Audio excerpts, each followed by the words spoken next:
স্বতন্ত্র প্রার্থীরাও কিন্তু তাদের এই যে ব্যালট নম্বর দিচ্ছে, আপনারা নিচে দেখলে দেখবেন অনেক ময়লা ফলানো, দেখলে বুঝতে পারবেন। সকল কেন্দ্রে প্রচারণা চলছে। আমরা যখন ছাত্রদলের এই লিফলেটটি দিলাম ব্যালট সম্বলিত, সেই ক্ষেত্রে আমাদের এখানে দায়িত্বরত মোনামি সে বিভিন্নভাবে আমাদের যে নারী শিক্ষার্থীরা, নারী প্রার্থীরা রয়েছে তাদের কটাক্ষ করছে এবং আইডেন্টিফাই করতে চাচ্ছে, বিভিন্নভাবে তাদেরকে আপনার ট্যাগিং করছে।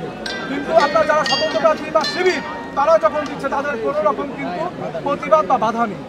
এমনকি আমাদের একজন প্রার্থীকে বলছে তুমি ছাত্রদল করো না, তোমার ছাত্রদল বাতিল করো, প্রার্থীটা বাতিল করবে। এই জন্য আমরা প্রতিবাদ জানাতে গেছি। তখন ম্যাম বলে যে ছাত্রদল সব থেকে বেশি লিফলেট দিয়েছে, অন্য তো কম দিয়েছে।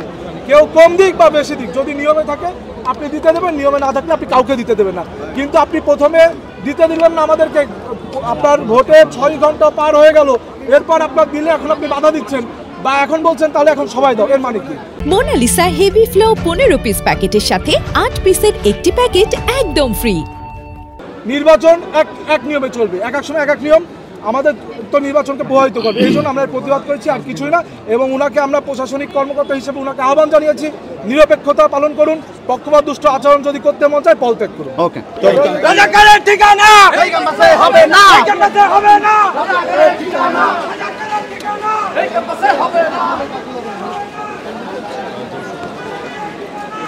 এই রাব্বি ভাই লিভ অফ করে হবে, আমি ছিলাম কিন্তু সাউন্ড জ্বলছে। তারা চালাচ্ছিলেন নিয়ে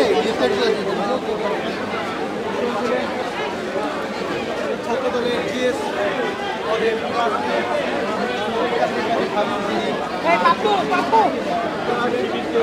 দাবি করছেন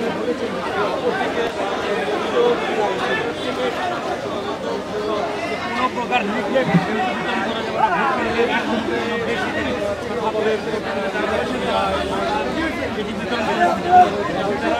নিয়ম বহির্ভূত কাজ করেছেন এবং সেই এখনো 2 ঘন্টা আছে, কাজ করতে দেন না, কাজটা কন্টিনিউ করুন।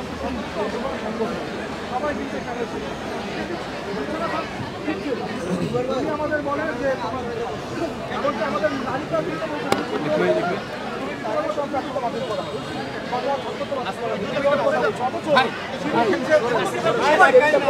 আমি বললাম যে একটা 6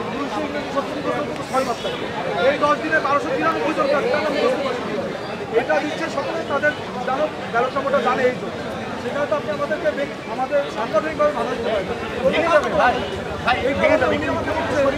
সব থেকে বেশি তো ছাত্রদল যদি নিয়মে থাকে কেউ দিতে পারবে না, কেউ দিতে পারবে না। আর যদি নিয়মে থাকে দিবে সবাই।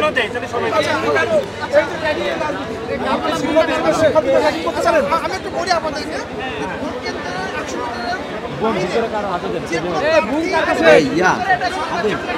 আমি আপনাদের আরো বলি